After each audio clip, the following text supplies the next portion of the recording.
Hello everyone, welcome to English Tutorials. আজকের ক্লাসে আমরা West Bengal board of secondary এডুকেশনের ক্লাস 7 এর মোগলি অ্যামং দ্য উলস গল্পটি যাবতীয় অ্যাক্টিভিটি নিয়ে আলোচনা করব। যাবতীয় অ্যাক্টিভিটি বলতে গ্রামার এবং রাইটিং স্কিল দুটোই কিন্তু থাকবে আজকের ক্লাসে।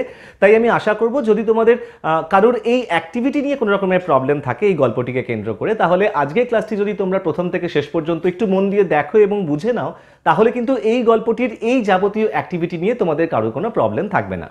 তবে তার আগে অর্থাৎ আমাদের মূল আলোচনাটা শুরু করবার আগে আমি তোমাদেরকে আর্নেস্টলি রিকোয়েস্ট করতে চাই যে যদি মনে হয় যে ভিডিওটি তোমাদেরকে হেল্প করতে পারে তাহলে প্লিজ ভিডিওটিকে লাইক করতে ভুলো না, শেয়ার করতে ভুলো না, আর ইংলিশ টিউটোরিয়াল চ্যানেলটিকে হেল্প করবার জন্য, সাপোর্ট করবার জন্য সাবস্ক্রাইব করে নিও।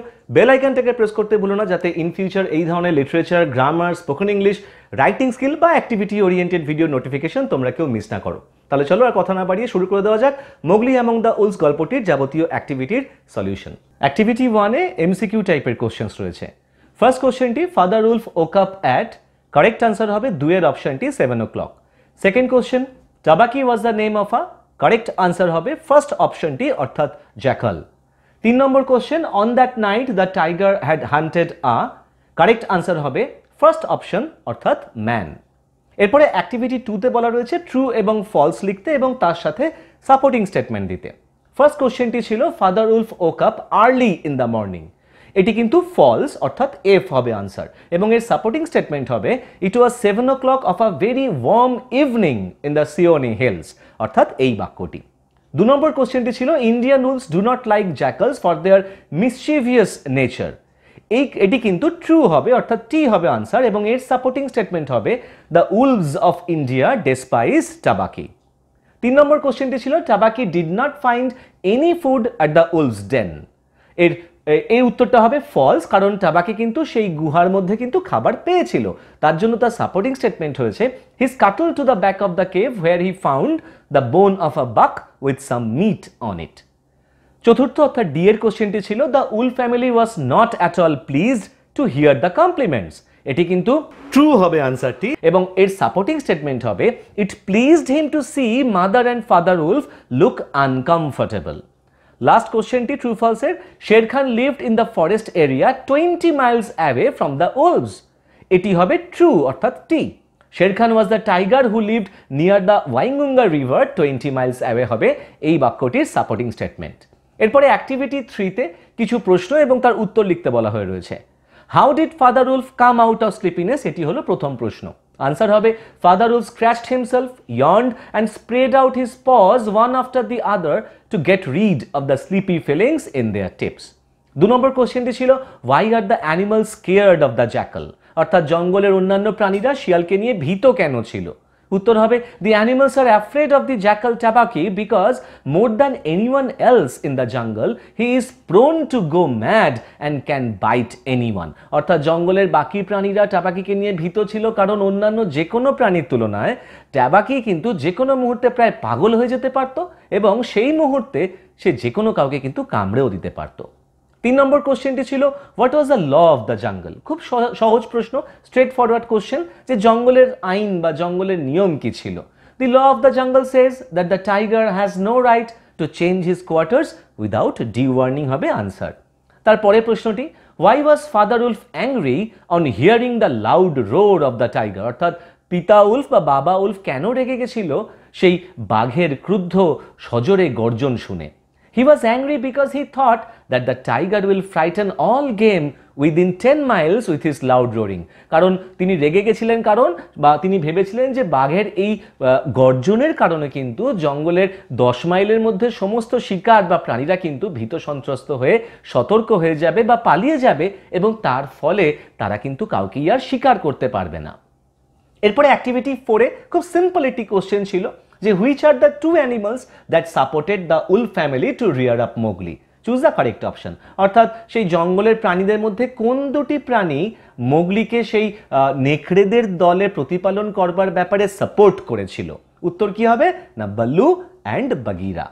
অ্যাক্টিভিটি 5 এ কজ এবং এফেক্ট দিয়ে একটা চার্ট ফিল আপ করতে বলা রয়েছে। প্রথম যে কজটি ছিল সেটি the tiger jumped into the camp fire, এর এফেক্ট কি হয়েছিল না he has burned his fit, অর্থাৎ সে তার পা পুড়িয়ে ফেলেছিল।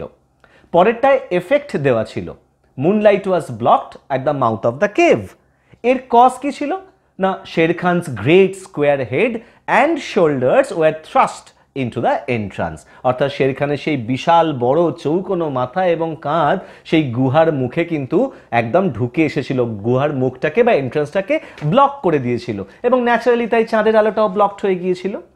এরপরে কজ দেওয়া ছিল mother wolf would fight to the death. এর এফেক্ট কি হবে না Shere Khan backed out of the cave mouth growling, অর্থাৎ যেহেতু মাদার উলফ একদম মৃত্যু পর্যন্ত মৃত্যু লড়াই করবার জন্য প্রস্তুত ছিল, সেইটা দেখে বা বুঝে তার এফেক্টে কি হলো না শের খান কিন্তু সেই গুহা থেকে ক্রুদ্ধভাবে গর্জন করতে করতে দূরে সরে গিয়েছিল। এরপরে অ্যাক্টিভিটি 6-এ কমপ্লিট দ্য ফলোয়িং সেন্টেন্সেস ছিল। প্রথম প্রশ্নটিতে ফাদার উলফ হার্ড দেওয়া ছিল, বাকি পার্ট বা বাকি পোর্শনটা কি হবে না Shere Khan was muttering and mumbling savagely as he tumbled about in the scrub. 2 নম্বর প্রশ্নে Shere Khan was unable to face the challenge of mother wolf because, উত্তর হবে she had all the advantage of the ground and would fight to death.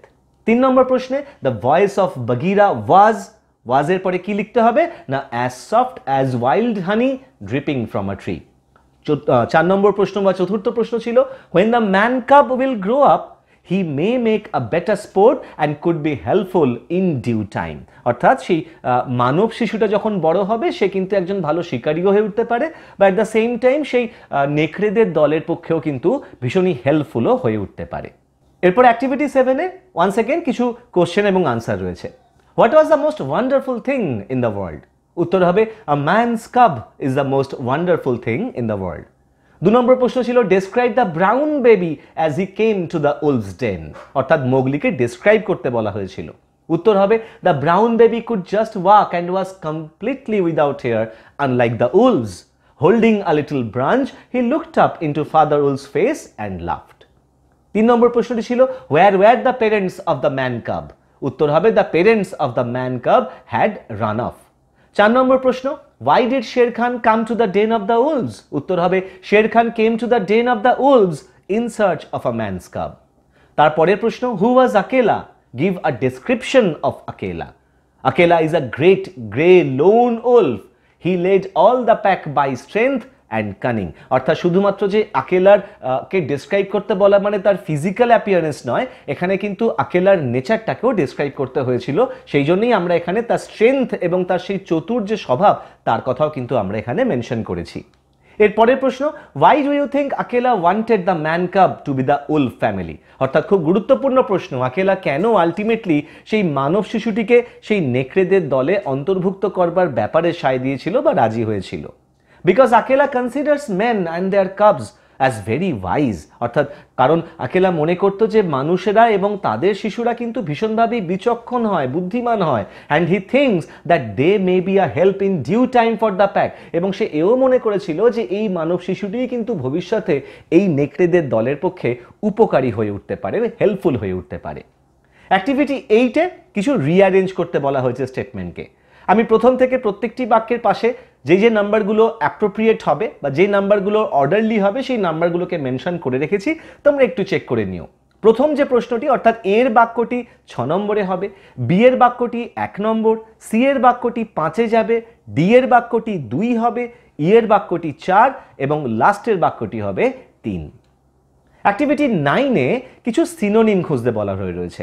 দেখো baby of Wolves এর synonym হবে কাব, doorway synonym হবে entrance, desire to heart অর্থাৎ কারুর কোনো ক্ষতি করতে চাওয়া, সব শয়তানি করে বা বদমাইশি করে কারুর কোনো অনিষ্ট করতে চাওয়া, এর সিনোনিম হবে মিসচিফ।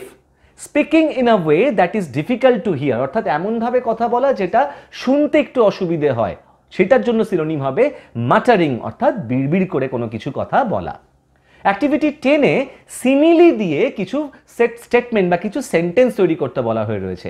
দেখো বেসিক্যালি সিমিলি বলতে বোঝানো হয় কি না এটি একটি ফিগার অফ স্পিচ বা রেটোরিক্যাল ডিভাইস, যেমন অ্যাজ এবং লাইক।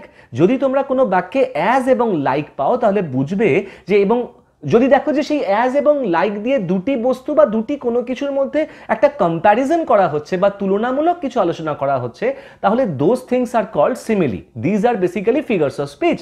সিমিলির মাধ্যমে মূলত কম্পেয়ার করা হয়। তো সেই রকমই কিছু সিমিলির মাধ্যমে এখানে বাক্য রচনা করতে বলা হয়ে রয়েছে। অ্যাজ হোয়াইট অ্যাজ স্নো, স্নোয়ের মতন, তুষারের মতন সাদা। আমি বাক্য কি লিখেছি না, fear made him as white as snow, অর্থাৎ ভয় তাকে তুষারের মতন সাদা ফ্যাকাশে করে তুলেছিল। অ্যাজ রেড অ্যাজ রোজ, গোলাপের মতন লাল। Her cheeks were as red as rose, তার গালগুলি ছিল গোলাপের মতন লাল বা রক্তিম। As brave as a lion, একটি সিংহের মতন সাহসী। উত্তর কি লিখেছি স্টেটমেন্ট না, Netaji was as brave as a lion. As big as an elephant, একটি হাতির মতন বিশাল বড়। The rock was as big as an elephant. As free as a bird, you will be as free as a bird after finishing all your responsibilities, অর্থাৎ নিজের যাবতীয় দায় দায়িত্ব যদি তুমি কমপ্লিট করে ফেলতে পারো, ফিনিশ করে নাও, তাহলে কিন্তু তুমি একটি পাখির মতন স্বাধীন বা মুক্ত হয়ে যেতে পারো। অ্যাজ ইজি অ্যাজ এবিসি, উত্তর কি লিখেছি না, সেন্টেন্স কি তৈরি করেছি না, solving voice change problems is as easy as ABC, অর্থাৎ ভয়েস চেঞ্জের যাবতীয় সমস্যার সমাধান করাটা এবিসি লেখবার মতনই সহজ। এরপরে অ্যাক্টিভিটি 11-এ প্রেজেন্ট পারফেক্ট টেন্সকে আন্ডারলাইন করতে বলা হয়ে রয়েছে। দেখো প্রেজেন্ট পারফেক্ট টেন্সের ফরম্যাট আমরা সবাই জানি না, সাবজেক্ট, সাবজেক্টের পরে হ্যাভ বা হ্যাজ বসাতে হয় এবং তারপরে মেইন ক্রিয়াপদ বা মূল ক্রিয়াপদটির থার্ড ফর্ম আমাদেরকে ইউজ করতে হয়। তাহলে হ্যাভ হ্যাজ এবং মূল ভার্বের থার্ড ফর্ম পেলেই সেই ফরমেশনটাই কিন্তু প্রেজেন্ট পারফেক্ট টেন্স। সেই হিসেবে have worked, has gone, has received, have been, has supported, these are the examples of present perfect tense used in these sentences. এরপরে অ্যাক্টিভিটি 12-এ পুনরায় কিছু সেন্টেন্স তৈরি করতে বলা হয়েছে, মেক সেন্টেন্স করতে বলা হয়েছে কিছু শব্দ দিয়ে, খুব কমন শব্দ, সেই শব্দগুলির কিন্তু প্রেজেন্ট পারফেক্ট টেন্স ব্যবহার করে করতে হবে, মাইন্ড ইট। অর্থাৎ যে যে ভার্বগুলো দিয়েছে সেই ভার্বগুলোর প্রেজেন্ট পারফেক্ট টেন্স ফরম্যাটে তোমাকে সেন্টেন্স তৈরি করতে হবে। সেই হিসেবে আমি লিখেছি he has finished eating the mango, I have heard the news, the captain has led his team to victory, he has taken the book for a day, we have come to see you, he has shown me his new bicycle, the sun have shone in the sky. আমি এখানে এই বাক্যগুলি example হিসেবে দিয়েছি, তোমরা চাইলে তোমরা তোমাদের মতন করে এই ভার্বের থার্ড ফর্ম এবং তার সাথে হ্যাভ বা হ্যাজ ব্যবহার করে বিভিন্ন অন্য রকমের বাক্য কিন্তু ফর্ম করতে পারো। এরপরে অ্যাক্টিভিটি 13-এ পাস্ট পারফেক্ট টেন্স ইউজ করে নিম্নলিখিত ভার্বগুলিকে দিয়ে সেন্টেন্স তৈরি করতে বলা হয়ে রয়েছে। দেখো পাস্ট পারফেক্ট টেন্সের ফরম্যাট কি হয় না, সাবজেক্টের পরে হ্যাড বসাতে হয় এবং ভার্বের থার্ড ফর্ম বসাতে হয়। ঠিক সেইভাবেই আমি প্রত্যেকটি বাক্যকে পাস্ট পারফেক্ট টেন্সে ফর্ম করে লিখেছি। The thief had run away, he had began his journey to the mountain, the minister had called a meeting, he had watched the movie yesterday, he had played cricket with his friends, the fielder had dropped the easy catch, we had burned all the garbage. এরপরে activity 14-এ proper form বা correct form of verb use করতে বলা হয়েছে। The jackal found a bone to eat as the wolves had eaten হবে correct অপশনটি। পরেরটি father wolf had woken up at 7 in the evening হবে correct option. Bagheera and Baloo had supported হবে correct option, the demand of the wolf family. আর পরেরটা হবে I have finished my task well before the schedule time. পরেরটা হবে অর্থাৎ লাস্টেরটা হবে Mary Kom had won a bronze medal in the London Olympics. এরপরে অ্যাক্টিভিটি 15-এ আবার কারেক্ট ফর্ম অফ ভার্ব দিয়ে শূন্যস্থান পূর্ণ করতে বলা হয়ে রয়েছে। এখানে এই শূন্যস্থানগুলোতে মূলত সিম্পল পাস্ট টেন্সের ব্যবহার করা হয়েছে। Mowgli's parents ran away leaving the little baby, Sher Khan came to the wolves in search of Mowgli. The wolves wanted to rear up Mowgli. Bagheera and Ballu supported the demand of the wolves. Finally, Akela agreed. এরপরে activity 16-এ আমাদের সেই ছোটবেলা থেকে শুনে আসা অত্যন্ত common, সেই একদম খুব সিম্পল এবং বহু বার শোনা আমাদের বহু পরিচিত সেই কচ্ছপ এবং খরগোশের দৌড় প্রতিযোগিতার গল্প রয়েছে। পয়েন্ট কিছু দেওয়া ছিল, সেই পয়েন্টগুলির ওপর বেস করেই কিন্তু আমি গল্পটি তোমাদের জন্য একটি খুব সিম্পল লুসিড ল্যাঙ্গুয়েজে লিখে রেখেছি যাতে তোমরা বুঝতে পারো। তোমরা চাইলে এই গল্পটির উপরে তোমরা কিছু নিজেদের মতন করে পয়েন্ট অ্যাডও করতে পারো। তবে বাই দ্য ওয়ে মনে রাখবে যে কোনো গল্প লিখতে গেলে যে যে পয়েন্টগুলো দেওয়া রয়েছে প্রত্যেকটি পয়েন্টের ওপর বেস করে তোমাকে সেন্টেন্সেস ফর্ম করতে হবে। গল্পটি অবশ্যই পাস্ট টেন্সে লিখতে হবে, গল্পের টাইটেল কিন্তু দিতেই হবে। মোরাল লেখাটা ম্যান্ডেটরি বা কম্পালসারি নয়। যদি তোমাকে কোশ্চেনে বলে দেয় যে মোরাল লেখো তবেই মোরাল লিখবে, আদারওয়াইজ মোরাল লিখবার প্রয়োজন থাকে না। তবে যদি মোরাল লিখতে বলে so do not then miss out writing the moral, কারণ মোরালের জন্য কিন্তু আলাদা মার্কস থাকে। গল্পটা তোমরা একটু নিজেদের মতন পড়ে নিও, স্ক্রিনশট নিতে পারো বা লিখেও নিতে পারো। আই হোপ গল্পটি বুঝতে তোমাদের কারো কোনো অসুবিধে হবে না। এরপরে অ্যাক্টিভিটি 17-এ একটি চিঠি লিখতে বলা হয়েছে তোমার চিড়িয়াখানা ভ্রমণের অভিজ্ঞতা নিয়ে তোমার বন্ধুকে। অ্যাজ ইউজুয়াল আমি খুব সহজ সরল ভাষায় একটি ছোট করে চিঠিটা তোমাদের জন্য লিখে রেখেছি, যাতে তোমরা প্রত্যেকেই ব্যাপারটা বা কনসেপ্টটা বা সেন্টেন্সগুলির মানে ক্লিয়ারলি বুঝতে পারো। যদি এই গল্প স্টোরিটা বা এই চিঠির কোনো লাইন বা কোনো সেন্টেন্সের মানে বুঝতে তোমাদের কারো কোনো প্রবলেম হয়, একটু আমাকে কমেন্ট করে তোমরা তোমাদের প্রশ্নটি করো, আমি তোমাদেরকে লাইনটি বা সেন্টেন্সটি মানে প্রপারলি এক্সপ্লেন করে দেবো। যদি চাও এই চিঠিটাকে তোমরা ইউজ করতে পারো তোমাদের অ্যাক্টিভিটি সলিউশনের কাজে, বা এই চিঠিটার উপর বেস করে তোমরাও কিন্তু তোমাদের মতন করে একটু ফর্ম করতে পারো বা একটু মোল্ড করতে পারো চিঠিটাকে। চিঠিটা পড়ে নিও, স্ক্রিনশট পারলে নিয়ে নিও, নাহলে নোট ডাউন করে নিও। তাহলে আই হোপ যে মোগলি অ্যামং দোজ গল্পটির অ্যাক্টিভিটিগুলিকে নিয়ে তোমাদের আর কারো কোনো প্রবলেম নেই, এবং এই ধরনের যদি অন্য কোনো প্রশ্নও তোমাদের পরীক্ষায় আসে তাহলে তোমরা খুব সহজেই সেই সমস্ত প্রশ্নের উত্তর without making any kind of mistake দিতে পারবে। তাই যদি মনে হয় যে ভিডিওটি তোমাদেরকে একটু হলেও হেল্প করেছে বা ভালো লেগেছে, তাহলে প্লিজ ভিডিওটিকে লাইক করতে ভুলো না, শেয়ার করতে ভুলো না, আর ইংলিশ টিউটোরিয়ালস চ্যানেলটিকে অবশ্যই সাবস্ক্রাইব করে নিও।